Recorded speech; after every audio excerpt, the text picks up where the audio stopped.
Bem, vamos continuar, e agora a gente tem só 10 slides.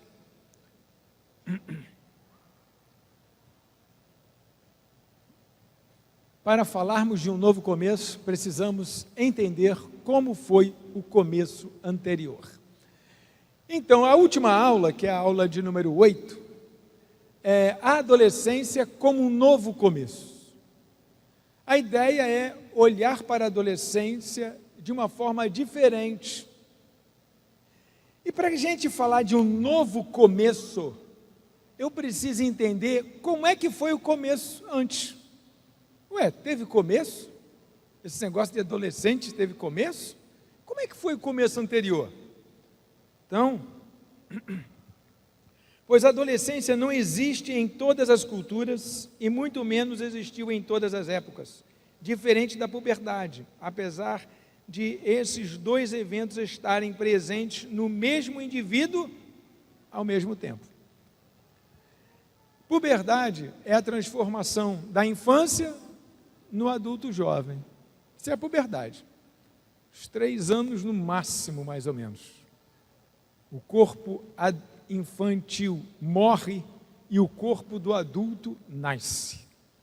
Isso é a puberdade. E a adolescência? É isso? Não.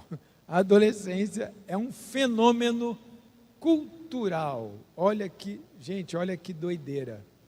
Que loucura. Puberdade existe em todos os lugares do mundo, em todas as culturas, em todas as pessoas, todas as raças, tudo quanto é lugar tem puberdade. Mas a adolescência não tem em tudo quanto é lugar. Na maioria dos lugares, mas não tem em tudo quanto é lugar. A adolescência não existiu em todas as épocas. O mundo não começou ontem, o mundo começou há muito tempo atrás. Há 300 anos atrás não existia adolescência. Deixa eu ir lendo aqui, para eu não pular muita coisa. A puberdade é um evento geneticamente programado, orquestrado pela maturação, que através de hormônios promove as transformações necessárias para mudar o corpo infantil para a versão adulto-jovem. É uma fase natural de todo ser humano, em todas as culturas e povos do mundo. Isso eu já falei e isso todo mundo já sabe.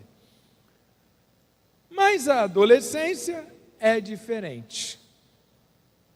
No período pré-industrial, quando o homem era agricultor, criador de gado ou artesão, quando chegava a puberdade, o adulto jovem já tinha um ofício e uma identidade forjada no relacionamento familiar. A criança estava muito mais próxima de um pequeno adulto e assim ajudava seus pais em seus trabalhos. Gente, imagina antes da Revolução Industrial. Como é que era o mundo antes de haver indústria no mundo? Todo mundo trabalhava em casa. Ninguém saía assim para trabalhar. Era o período do feudalismo. Quem tinha um comércio na frente de casa. Quem criava alguma coisa, criava nos fundos de casa. Quem plantava alguma coisa, plantava também dentro da sua própria casa. Morava onde estava plantando. Então era assim que funcionava o mundo antes da era industrial. E aí o que aconteceu com as crianças? Elas iam crescendo. Quando chegava com 7 anos, na idade já da lógica, já começava ajudando o papai e mamãe ali na lavoura, com os bichinhos que ele criava. Ou então, se era artesão, já começava ajudando no artesanato que aquela família produzia. Era assim, 7, 8 anos, a infância basicamente, ela não existia. Perdão, a infância ainda não fora descoberta, existia, ela já existia, só não havia sido descoberta. E aí o que acontecia? Essa criança ia trabalhando com os pais, ia aprendendo o ofício dos pais, e quando ela chegava a 13, 14 anos, que ela chegava na puberdade e mudava o seu corpo para o adulto jovem, ela já sabia trabalhar, prover o seu sustento, e agora tinha o corpo do adulto, ela também já podia agora seguir o seu caminho na vida. Por quê? Porque ela já aprendeu. Meu pai planta cana, eu aprendi a plantar cana, vou plantar cana, vou ali naquele terreno que tem ali e tal, e vou fazer a minha vida ali. E aí os casamentos eram muito cedo. Com 15 anos estava casando, com 16 anos. Minha bisavó casou com 11 anos de idade. Já era dona de casa com 11 anos de idade. Por quê? Porque a adolescência naquela época, isso não era um absurdo naquela época. Isso era um absurdo, isso era normal. Porque a adolescência não existia. Chegou a puberdade, o ser humano estava pronto para sair de casa, porque ele já tinha um ofício, o ofício dos pais, e ele tinha um corpo de adulto. Mas aí chegou a Revolução Industrial. Aí a indústria chegou, e a indústria precisou de quê? De mão de obra. E esse pai, e essa mulher também, né? Primeiro os homens, foram trabalhar nas fábricas. E quando esse pai sai de casa, ele agora não cria mais o filho junto com a mãe ali, ele passa agora o dia todo na fábrica. E daqui a pouco a mulher também vai para a fábrica passar o dia todo lá. E esse filho aí passa a ser, não vai mais ser criado com os pais exatamente, ou então vai ser criado só com a mãe. Tem assim um grande problema nisso? Não tem nessa época não tem nenhum grande problema nisso. O problema vai vir devagarzinho.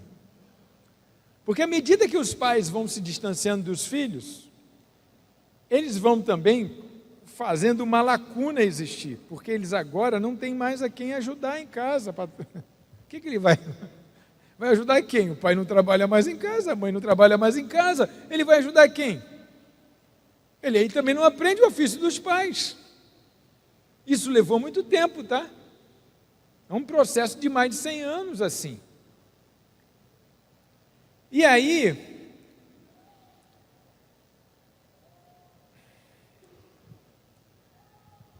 a gente entende que não foi uma virada de chave essa formação da adolescência. Não foi uma virada de chave assim, ó, agora, a partir de agora, temos adolescentes. Não foi. Foi essa ociosidade, esses filhos foram ficando ociosos dentro de casa, os pais foram saindo de casa para trabalhar em outros lugares, principalmente nas fábricas. Então, quando os pais começaram a sair de casa para trabalhar nas fábricas, as crianças perderam o contato com seus pais e seus ofícios. A ideologia de que o ser humano na puberdade não estava pronto para a vida tomou força, pois esta agora exigia mais especialização. E agora? Quem é que vai trabalhar na fábrica? Quem sabe operar a máquina. Então, agora essa mão de obra se torna mais especializada. E aí começou a ideia de que o jovem não estava preparado para a vida ainda, porque ele não tinha a tal de especialização. Mas isso é gradual, tá? Isso foi devagar, isso foi lento. Ao mesmo tempo, a escola, que era frequentada apenas pela classe dominante, foi se popularizando, até que chegou a todos. Outro detalhezinho que a maioria daqui não sabe, só aquele pessoal muito estudioso da educação que sabe. A escola que você e eu conhecemos é um troço muito novo. É uma novidade na humanidade, se tu quer saber. Você sabia disso? Você sabia que a escola que você conhece... Você sabia que o MEC começou em novembro aí de 1930? Uma data de novembro de 1930, não lembro exatamente qual foi a data. Mas o MEC começou em 1930. Ou seja, o MEC não tem 100 anos. O MEC, as escolas que a gente conhece, não tem 100 anos. O mundo está aí... Meu Deus do céu. Há muito tempo. Mas a escola não está aí nem há 100 anos. Como é que era essa escola? Existia escola, sim. Existia escola para pessoas abastadas mandavam os filhos para estudar na França, em Portugal, na Inglaterra.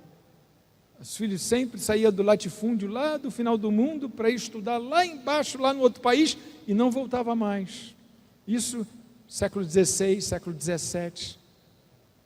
E aqui mais pertinho da gente, é a mesma coisa, somente os filhos das pessoas que tinham dinheiro, e muito dinheiro, iam para as tais escolas, todas eram particulares.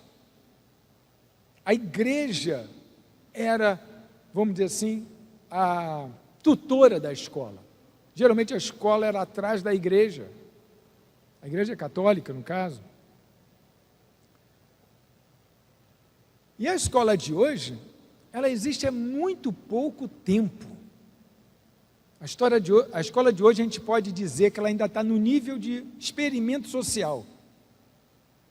Se comparar. Agora, o gozado, né? As grandes descobertas foram antes desse período. Olha quantas descobertas aconteceram antes desse período, dessa escola que está aí. As pessoas aprendiam aonde? Como é que elas descobriram as coisas? Isaac Newton declarou as 3 leis da física. Não tinha escola, não tinha escola. Não tinha escola sim. Não no modelo de hoje. A escola era a troca de conhecimentos que as pessoas adquiriam com seus experimentos, vivendo a vida, conversando com outras pessoas. Elas se reuniam num espaço escola, designado como escola, para trocar conhecimento. Então, às vezes eu vejo assim, um pai glorificando tanto a escola, eu falei, cara, esse cara não sabe nem 1/10 da história da escola, para ele estar falando isso tudo aí, ele deve ser bem alienado sobre esse assunto. A escola é importante, não estou dizendo que não seja, todos devem colocar o seu filho na escola, lógico que sim, mas ela chegou muito cedo nessa história. Ela veio muito mais para resolver um problema da família que não tinha o que fazer com os jovens, com as suas crianças. Então, deixa na escola. Vai para a escola. Não pode mais aprender o ofício em casa, vai para a escola.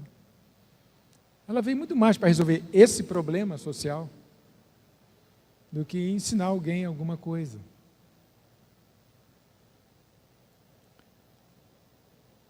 Então não foi uma virada de chave, foi devagar. A escola surgiu dentro de uma interpretação minha para resolver muito desse problema. Desta forma, a nossa cultura criou uma fase artificial. Ou seja, a adolescência é uma fase artificial. O adolescente é este adulto do ponto de vista biológico, já que chegou à puberdade. Porém, não está pronto do ponto de vista social. Ele ainda não provê seu próprio sustento, já que lhe falta uma profissão e uma colocação no mercado de trabalho. No entanto, já pode gerar descendentes como os adultos. Fazem e têm uma mente que, apesar de imatura, já atingiu o estágio formal do pensamento, que é clássico do adulto. Gente, então quem é esse adolescente? Ele é um adulto interditado pela família, interditado pelo seu grupo social. Agora, como é que se sente você? Como é que você se sente se você for interditado para fazer alguma coisa? Como é que você se sente? Não, você não pode fazer isso. Não cabe a você fazer isso. Alguém proíbe você. Ou você, como é que você se sente? Sentimento. O que é que passa dentro de você? Pois é isso que passa dentro dele. É esse sentimento que ele quer crescer logo, ele quer trabalhar, ele quer, se ele é saudável, ele quer. Ah, não, mas o meu quer só ficar no videogame lá direto. Aí eu vou chegar nele. Equivocadamente, os filhos que na vida adulta não conseguem alcançar a completa independência das figuras parentais, seja financeira ou emocional, desde o berço foram criados para a dependência. Essa pessoa, que o filho chega e não quer sair de casa, lá com 1 ano de idade, ela não sabia o que ela estava fazendo já. Porque criar um filho é pegar um filhinho desse tamaninho, dependente, e eu vou levar ele até esse tamanho aqui, independente. E se ele vai levar 13, 14 anos para chegar desse tamanho aqui, independente, você há de convir quando ele tiver 10 anos, ele já está bem perto, né? Ele já está bem perto, ele já tem que estar quase independente já tem que estar quase independente já, ó, desse tamanho aqui, ó. Ele pega ele. O que é criar? Criar é pegar desse tamanho e levar até esse tamanho aqui. Dependente completo até a total independência. É isso que é criar. Quando ele chegou nessa idade aqui, dependente, tudo tem que mamãe fazer, e mamãe gosta de fazer, chama de meu bebê, matou o filho, não cumpriu o seu papel, ele tem que estar independente, não sabia o que estava fazendo com a criança, porque criar é isso, é levar da dependência à independência. Isso aqui é criar.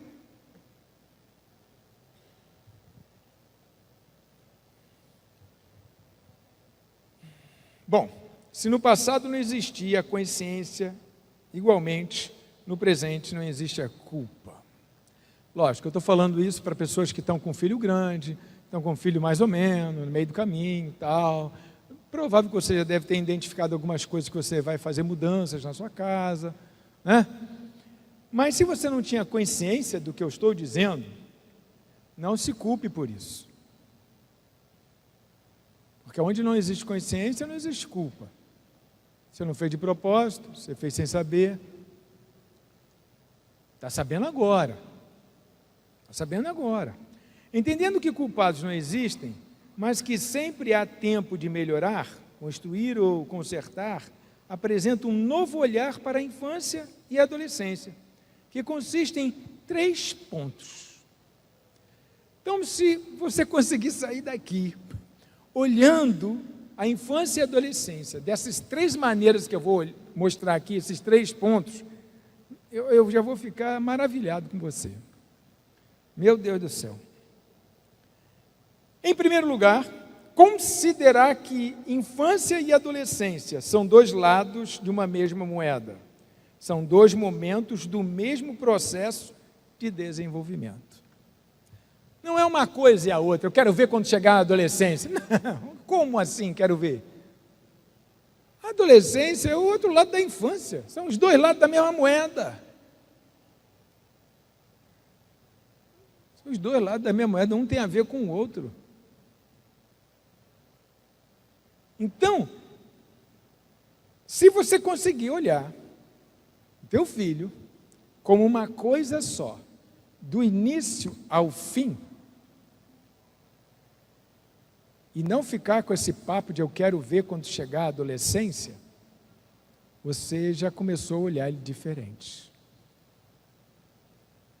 Então, o primeiro ponto é considerar que infância e adolescência são 2 lados da mesma moeda.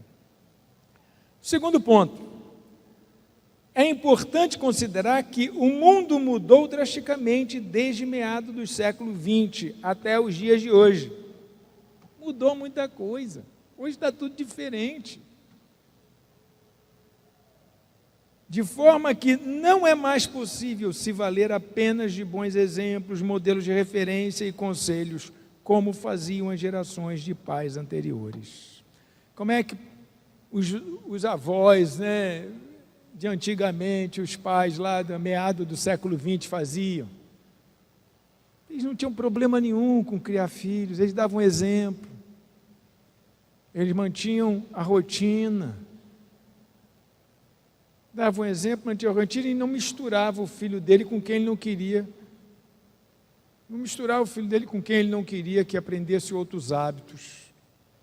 Só com gente de família. Quando aparecia alguém, você conhece a família? É da família de quem? De quem é a família que criou esse moço? Inclusive, quando se trazia, né, uma namorada, tal, os pais não queriam saber da namorada, queriam saber de que família ela vem. Se você sabe, se você conhece a família, você sabe o que está levando. Era assim que funcionava. Eles não precisavam aprender nada, porque eles repetiam um padrão.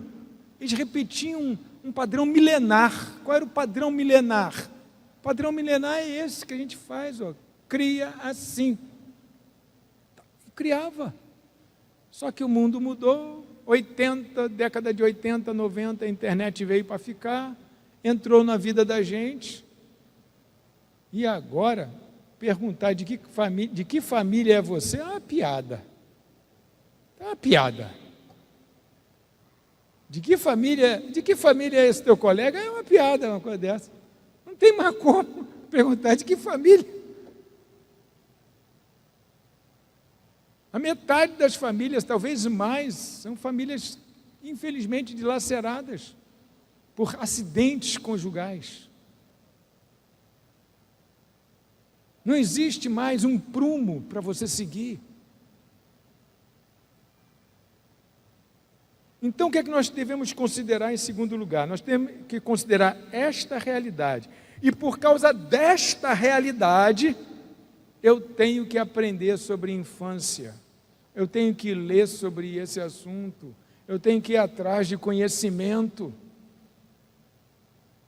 Por causa dessa realidade. Porque se não fosse essa realidade, estava tudo igual como era antes, lá em 1950. Todo mundo cresce dentro da sua família, repetindo padrões. E aí, quando chega na vida adulta, ele vai repetir o que veio em casa. Viu o pai se beijando mãe, vai beijar a mãe. Viu o pai dando uns tapas na mãe, vai dar uns tapas na mulher também. Simples assim. Então, nós temos que levar em consideração que o mundo mudou muito e que hoje a gente precisa saber, conhecer sobre infância. Com certeza, muitos aqui não imaginavam por que eu levaria 3 sábados aqui para falar do negócio que você está fazendo com o pé nas costas. Mas aí, depois dos 3 sábados, você viu que cometeu alguns erros, né, com o pé nas costas.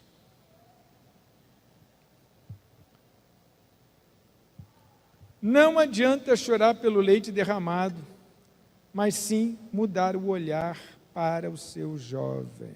Esse é o terceiro ponto. Entender que, assim como no hospital, ao final de 9 meses se dá à luz ao começo da vida infantil, na família, ao final da infância, se dá à luz ao começo da vida adulta, socialmente denominada adolescência. A adolescência surge ao final da infância e é uma consequência dela. Seu adolescente nada mais é do que aquilo que você levou 10 anos para fazer. Só isso. Mas, como é que eu resolvo agora os meus problemas? Como é que vai ficar isso agora, meu Deus do céu? Como vai ficar? Se não tem mais nada a fazer, como é que vai ficar isso agora? Eu tenho uma proposição que eu já falei aqui, eu vou voltar nela.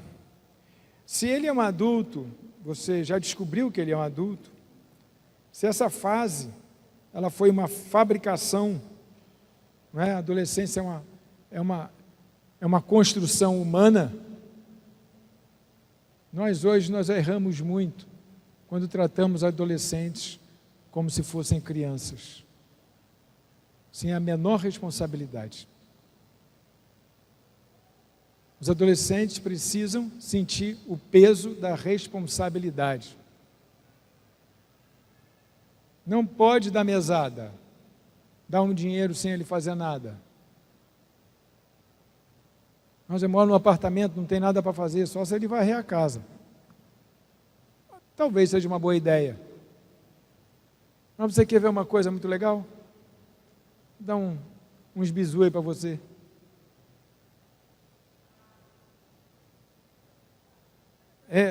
Não está em idade de trabalhar, está fazendo curso de inglês, está fazendo a escola ainda, o curso, enfim.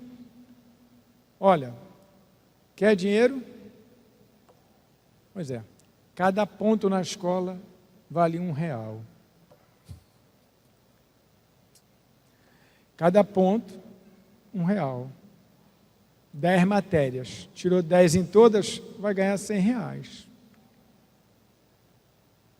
Ah, tirou 5, vai ganhar menos 5. Cada ponto é R$1. Eu duvido que ele não vai tirar 10 em tudo agora. Para ele tirar 10 em tudo, vai ter que sair do videogame. Vai ter que sair da internet. Porque cada ponto agora virou R$1. 10 matérias, 10 pontos em cada matéria. R$1. Tem a sua mesada? Tem, mas é uma mesada trabalhada. É uma mesada ligada ao mérito. Seja meritocrata.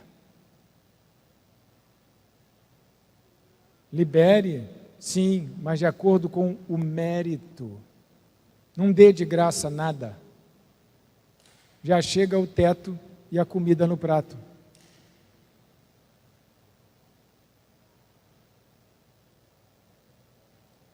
Faça acordos. Faça acordos com ele. Não mande nada, faça acordos. Não adianta mandar. Ele já sabe tudo, você vai mandar ele fazer o quê? Meu filho, eu comprei o carro para ele, para ir para a faculdade, né? Isso mais de 10 anos atrás. Aí, eu pensando, caramba, como é que eu vou falar para ele não correr? Porque está chovendo, meu Deus, como é que vai ser isso? Ele vai ter que sair com o carro nessa chuva. Se eu falar não corre, não vai adiantar. Eu já sei que não vai adiantar falar não corre.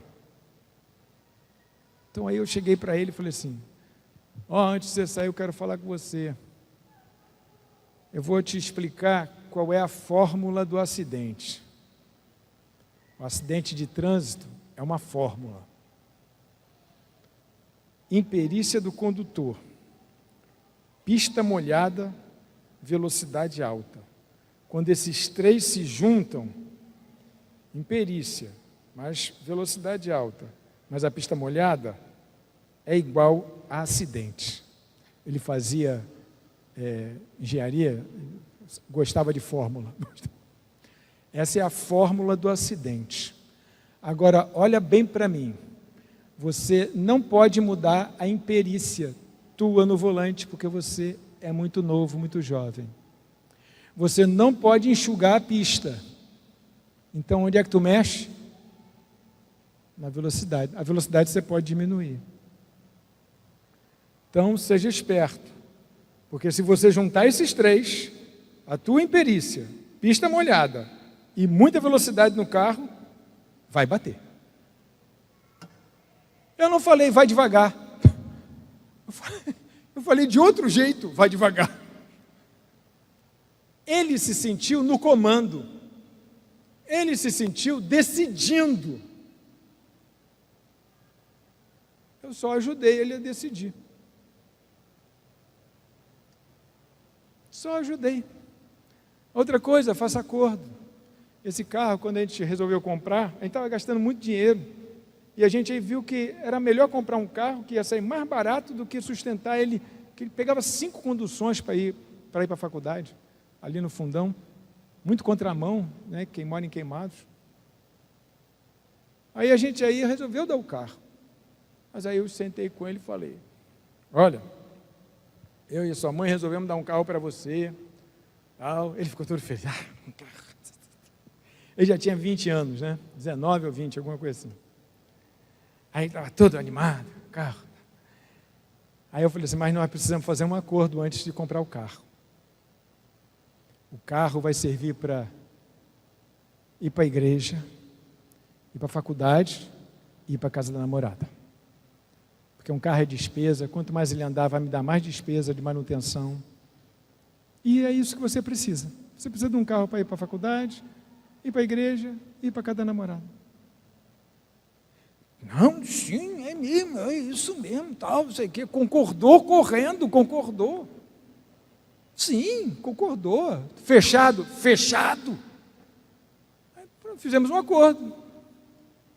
2 meses depois, estava o carro lá em casa. E aí, todo feliz, ia para a faculdade com carro, ia para a namorada com carro, ia para a igreja com carro, ficou independente, não precisava mais de mim para ir levar nem buscar em lugar nenhum. Beleza, tal. Uns 2 meses depois do carro lá em casa, ele resolveu ir a uma festa. A gente mora em Queimados e em Jacarepaguá, que era festa, na casa dos colegas. Aí a mãe veio falar comigo. Ele vai na festa. Eu falei, vai? Ele está pensando em ir de carro. Aí eu, está pensando em ir de carro?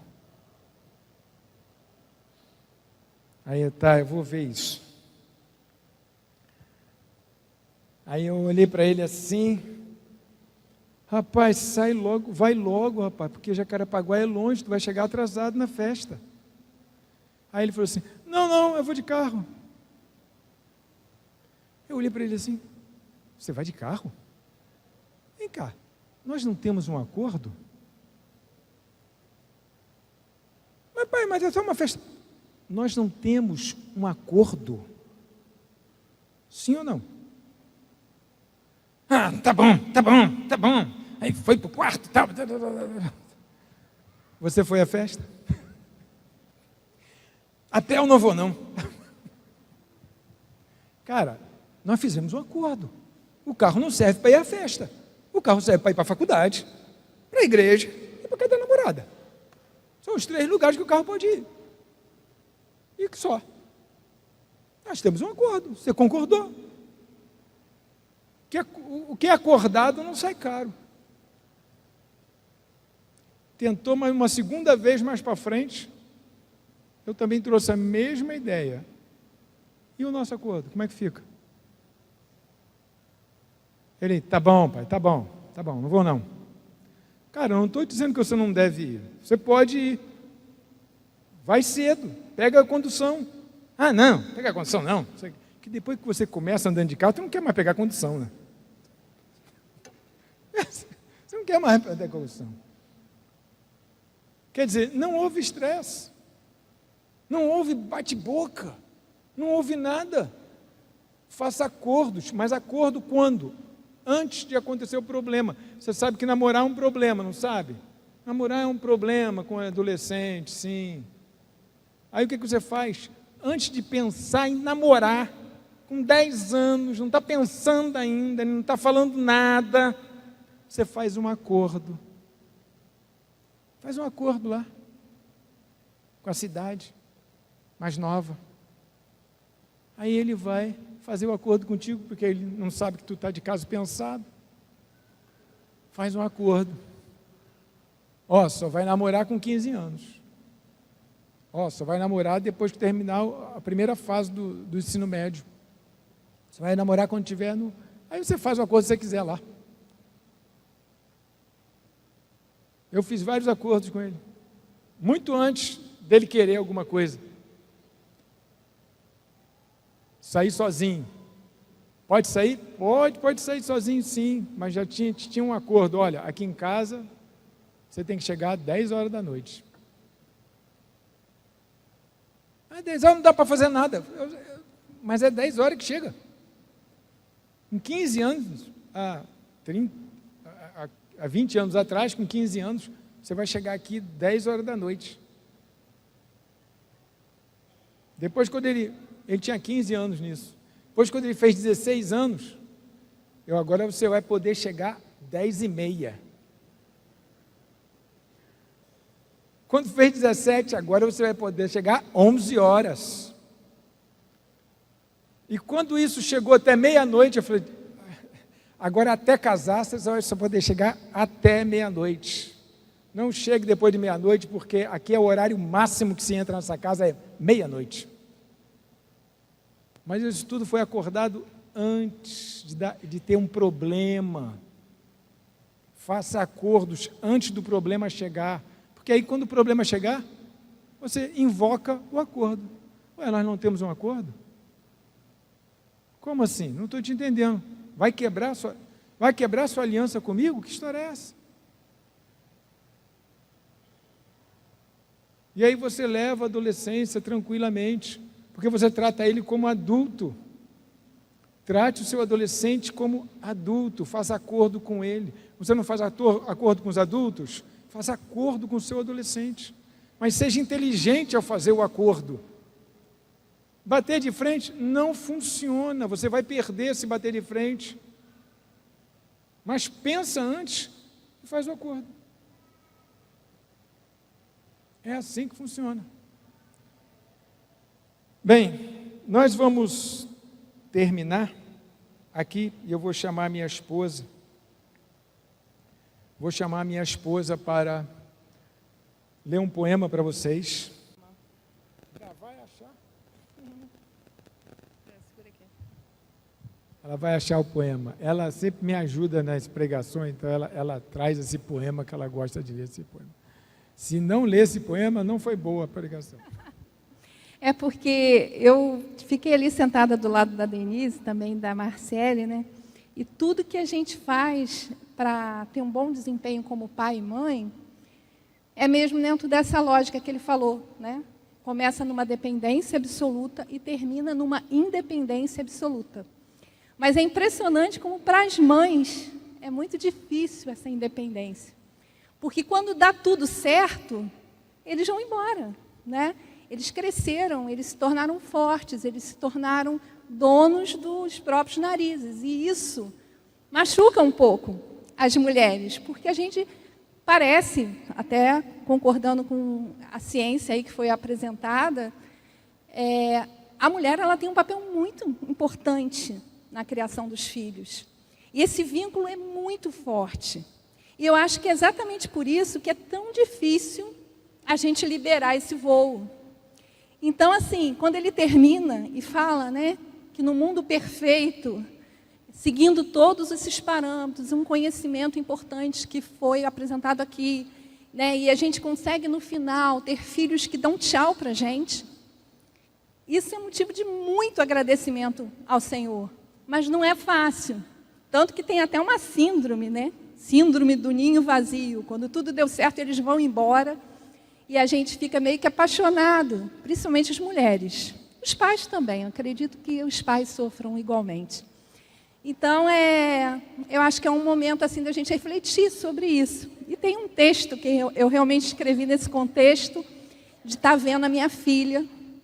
Na verdade, ela nem tinha casado ainda, mas ela ficou independente muito jovem, assim como o Daniel também. Ficou independente muito jovem. Independente, que eu digo, não do respeito, da vontade de estar perto, mas independente no sentido de entender o que ele queria, de ir atrás do que ele queria, ela igualmente. E quando eu percebi esse resultado nela, me doeu bastante, porque ela já estava pronta para a vida. Né? Aos 21 anos, a Tamires já estava quase terminando a faculdade de Direito, já tinha passado no concurso público. Então, assim, ela era muito independente. E eu percebia que ela ia voar a qualquer momento. E aí, eu, conversando com um casal de amigos, inclusive amigos cristãos, né? Até um pastor, amigo nosso, e sua esposa. E um dia nós fomos à casa deles e eles começaram a conversar com a gente. E a esposa estava muito angustiada, porque ela tinha um filho e uma filha, jovens, mas casados. E eles traziam muitos problemas para os pais. Eles traziam muitos problemas para os pais. E a casa dela era grande, uma casa boa. Então, ela estava contando para a gente que a filha vivia na casa dela. A filha vivia ocupando um quarto de hóspede, né, com uma suíte. E o filho, casado, vivia na casa também, ocupando outro, sendo que eles tinham casa. E aí ela começou a colocar a angústia dela, porque o filho tinha muita dependência financeira ainda do pai, conflitos conjugais que trazia para os pais, ela também. E aí, quando ela lembrou que o Daniel e a Tamires, né, já eram também... o Daniel, acho até que já era casado nessa época, a Tamires já estava quase casando. E aí ela perguntou para mim, e como é com vocês, lá na casa de vocês? Como é difícil para você como é que você se sente assim, tendo que socorrer os filhos? Eu olhei para o Álvaro, me dei conta que eu não passei por isso. E eu era uma pessoa triste. Nessa fase, eu estava uma pessoa triste, porque eu estava triste por eles estarem indo. E foi aí que um grande despertar espiritual assim, na minha vida ali, naquele momento. Porque, gente, eu era feliz, não sabia. Depois que eu vi o relato da irmã e tudo aquilo que ela contou, eu fiquei tão assustada. E eu falei, nossa, Deus, Ele fez uma grande obra. Porque é isso que a gente quer, né? Que eles cheguem ao final e sejam donos da sua história. Então, eu escrevi um texto, e aí eu trouxe esse texto para compartilhar com vocês, porque eu acho que um pouco de poesia é sempre bom, né? Mas antes, sobre aquela dúvida do irmão que é professor, irmão, e ouvindo ele falar e te dar a resposta, eu tive um insight. Por que o irmão não promove, lá com as turmas de pré-maternal, jardim de infância, crianças tão pequenas ainda, que ainda vão andar uma boa jornada, né? Eu acho que é por aí que a gente salva alguma coisa. Trazendo esse conhecimento, promove, né? Porque na adolescência a gente já sabe que é caso a caso agora, mas a nível de escola, poderia ser bom estudar sobre infância. O irmão que é bastante ativo, né? Pelo que eu entendi, e preocupado, poderia dar essa sugestão. Tá bom? Então, foi isso, irmãos, fruto de uma situação inusitada, né?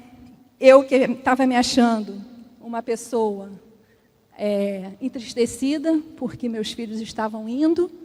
A Tamires, para vocês terem uma ideia, com 4 meses de salário, ela comprou uma casa, para vocês terem uma ideia. O Daniel também, né, terminou. O noivado dele foi quando ele terminou a faculdade e ganhou o primeiro emprego. Já saiu dali empregado e ele me pediu para comprar uma aliança. Mãe, você pode comprar uma aliança até o final do mês, quando eu receber meu primeiro salário? Foi assim, porque ele estava com tanta pressa, bispo, tanta pressa de levar a Amandinha para casa, que ele fez isso. Eu falei, sim, vamos pensar nisso aí, vamos fazer. E foi uma coisa tremenda, assim, porque ele queria muito casar com ela. Primeira namorada. E casou com ela e está aí. Né? E hoje é papai e ela é a mamãe da Júlia. Então, assim, nós vivemos isso. Eu acho que vale a pena tentar entender. Vale a pena tentar entender, porque o resultado é bom. Fizemos um bom trabalho. Por incontáveis vezes, estivemos ali, do lado, no banho da espuma do mar, na entrada e na saída da escola, na natação, nas primeiras filas do teatro, nas consultas de rotina, na cama, em noite de tempestade, na hora de acordar, de rir, de chorar, na hora de decidir que roupa escolher, que livro comprar, que filme assistir, que graduação eu vou cursar. Mas chega o dia em que estão prontos e cheios de si vão sozinhos, intrépidos ao encontro dos seus oceanos. Nós ficamos lá atrás, sentados, tirando fotos sem que percebam.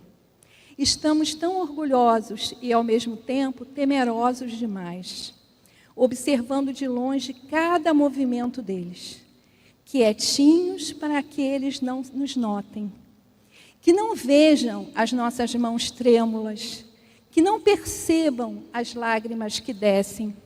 Silêncio, calemos a voz da saudade. Piedade de nós é tudo o que eles não podem sentir agora, porque precisam caminhar sem culpa e sem arrependimento.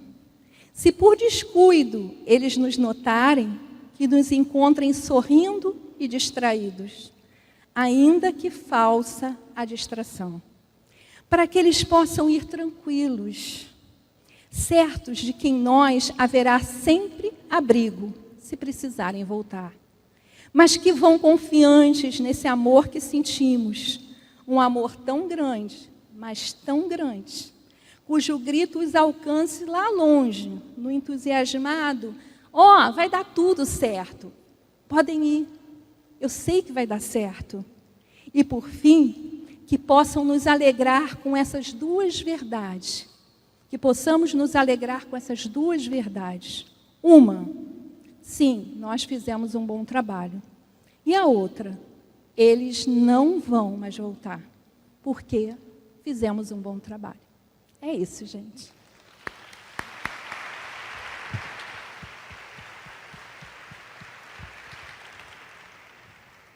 Fizemos um bom trabalho e por isso eles não vão mais voltar. Parabéns. Nós vamos agora passar por um momento pastoral aqui, que nós vamos terminar essa aula, já terminou, Mônica já leu um poema, já tivemos perguntas e respostas, e agora nós vamos ter um momento pastoral, onde nós vamos orar pelos irmãos que estão em dificuldade com seus filhos, com a sua família. Você se vê assim meio que perdido, sabe? Você veio aqui precisando de um norte, um sul, talvez, e a gente vai fazer isso. Pode vir, pastor Otávio, dirigir esse momento. Nós vamos fazer isso nessa hora. Nós vamos pedir que todos curvem a sua cabeça e quem precisar, venha à frente. Quem precisar, venha à frente para a gente orar e pedir a Deus por você.